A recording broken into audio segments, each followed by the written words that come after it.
Пролетната битка за опстанок во првата македонска фудбалска лига се разгорува. Неколку екипи во неизвестна ситуација кога е во прашање опстанокот во елитата. Повеќе екипи се загрозени. Воска Спорт е на ното со 22 бодови, а пак Тиквеш е предпоследен со 23 бодови.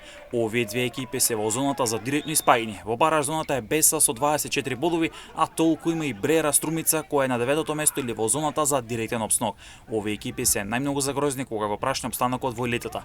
Пелестер влезе во резултатска криза со 3 порази во низ и се наоѓа на 8-то место со 29 бодови, а од друга страна Вардар кој влезе пак во победничка форма е на 7-то место исто така со 29 бодови, сега е во ситуација да го напаѓа и 6-то место на табелата, каде што е Шкупи со 33 бодови.